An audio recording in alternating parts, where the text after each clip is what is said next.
par cette décision. C'est la troisième fois que Maurice décidé pour faire un abattage chauve-souris.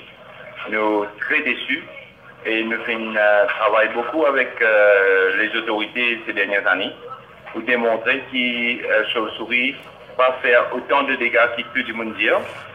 Nous venons même faire une étude qui vient démontrer que chauve-souris fait entre 20 à 25% de dégâts en moyenne et qu'il y a beaucoup les autres facteurs qui sont responsables pour dégâts à la fruit. Nous venons aussi démontrer que l'utilisation de filet, c'est seule affaire qui fait marcher. Nous venons aussi démontrer que l'élagage de arbres réduit les dégâts par la chauve-souris. Et maintenant, beaucoup les autres solutions et mesures qui nous viennent proposer au gouvernement et qui, au lieu d'adopter cette solution-là, au final, vers une solution, je ne dirais pas facile, mais une solution qui est là, qui même ne va même, on ne peut même pas démontrer que ça va être efficace. Alors nous sommes bien déçus par sa décision du gouvernement et nous condamnons au plus haut niveau sa décision-là. Il faut dire qu'auparavant, nous ne sommes pas d'accord avec la méthode de comptage chauve-souris. Aujourd'hui, grâce à nous, un défaut et un défaut de l'IUCN, le gouvernement vient adopter une nouvelle façon de comptage chauve-souris et nous sommes d'accord avec sa méthodologie-là.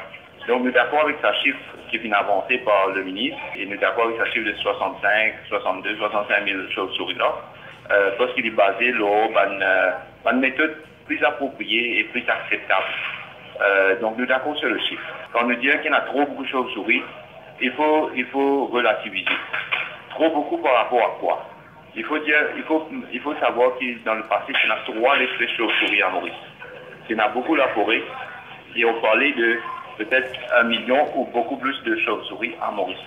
Alors pour dire qu'il y en a 62, il y en a trop beaucoup, 62 000, il y en a trop beaucoup, il faut être relatif parce que par rapport à ce que le pays soutenait auparavant, c'est très peu.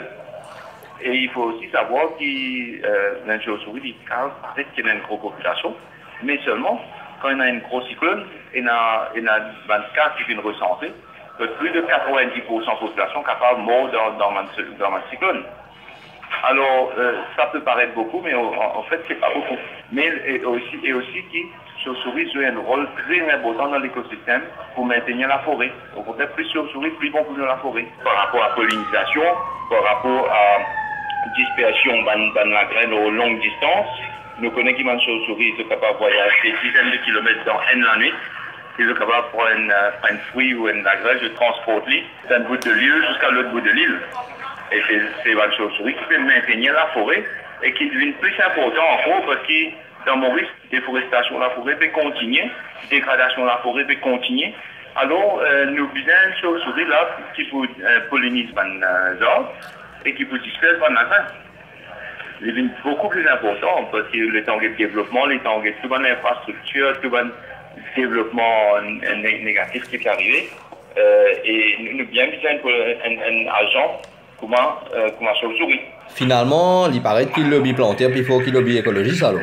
Malheureusement, c'est ça. Quand nous prenons une décision, nous avons une décision basée sur la recherche et basée sur la science. Or, la science, les recherches, passent pour sa décision de faire un culling.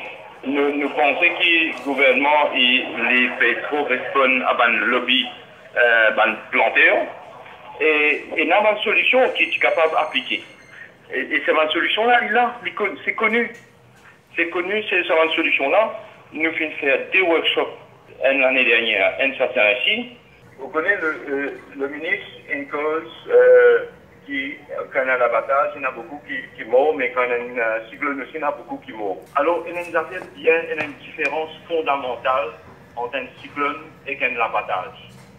Un cyclone, il tue des animaux qui sont âgés, des animaux qui sont malades, des animaux qui sont faibles.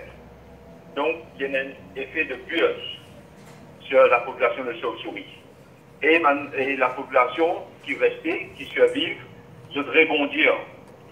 Alors, quand on veut faire l'abattage, il y a une discrimination entre un animal qui est jeune, qui est vieux, qui est une femelle ou un mâle, ou qui est malade, ou quoi que ce soit. C'est pour ça qu'une population qui passe pour un abattage, les moins résilients, et les moins résilients surtout au cyclone. C'est-à-dire qu'après un abattage sur un gros cyclone, l'impact d'un abattage plus un cyclone est très conséquent.